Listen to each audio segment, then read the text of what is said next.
Well, before the kiddos head back to the classroom, they ought to swing by their doctor's office for a physical. This is really important. As part of our Back to School series, sponsored by St. Luke's Urgent Care, we're very excited to have Sherry Clausen, a nurse practitioner with St. Luke's Urgent Care Center, back on the show to talk about what actually takes place at those back to school appointments and why they're so important. Sherry, welcome back to the show. Hi, thanks for having me. So tell us first and foremost, right out of the gate, why this is so important, even if you have a child that all things considered seems perfectly healthy.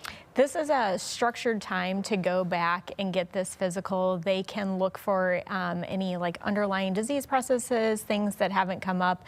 Since most of the healthy kids don't see their doctor except for sometimes this once a year. Right. They can also do those vision and hearing screens to make sure they have a successful year in the classroom. And then they can also go over if they have any behavioral health issues or anything of that nature to discuss, or if they're worried about the kids are nervous about going back to the classroom, that's a good time for them to speak with their doctor. The underlying theme here is use this as a moment of reference and expertise. Don't let this slip by. If you have questions about vaccines, underlying health issues, now is the time to bring this up. Are there any specific things you strongly recommend are on mom and dad's list when they walk into the office? Definitely those vision and hearing screenings, because that's extremely important, obviously, when you're in the classroom trying to learn that you can see and hear. But also discuss those vaccines, and is there anything that they need this year for back to school?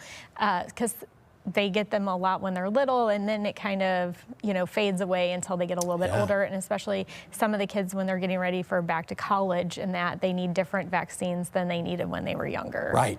Bottom line is, when you're sitting across from somebody in a white coat and things are kind of wrapping up and they say, "You got any questions for me?" The worst thing you can say is, "No, not really." Jump on that opportunity. Correct. I think we all understand, parents especially, that back to school means back to germ time, right? Oh, it's definitely. Just sort of part of our reality. Are there things that we as parents or caregivers can do now to try to limit that illness or that exposure over what always seems to be that sick first few weeks of school? Yes, absolutely. Make sure to talk to your kiddos about washing their hands, especially before snack times and meal times. That's, the number one all the time. Make sure they're using good respiratory etiquette, sneezing, coughing into their sleeve. Again, washing their hands afterwards, making sure those vaccines are up to date for school.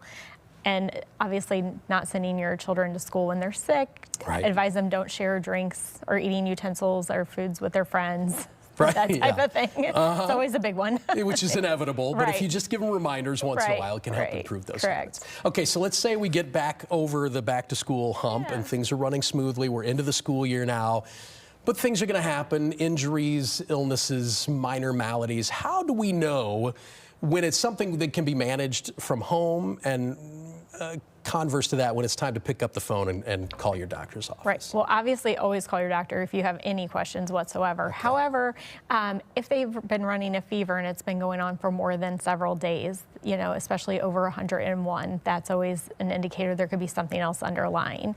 Vomiting, lots of diarrhea, if they're severe sore throat, if they're decreased appetite. Obviously, if they have any shortness of breath, you would take them into the emergency room if they needed to go. Okay. But bottom line, don't hesitate to pick up the phone. Correct. If you have Absolutely. We'd rather hear from you and tell you it's okay than to not hear from you and it's not okay. Amen. Well said. Sherry, thank you very much. I won't ask her how many times a day she washes her hands, but I bet it's a lot. Our Back to School series is sponsored by St. Luke's Urgent Care. For more information, head to stlukes-stl.com/urgent-care. Give you a second to write that down, or you'll find it on our website later. You can also call 314-205-6200.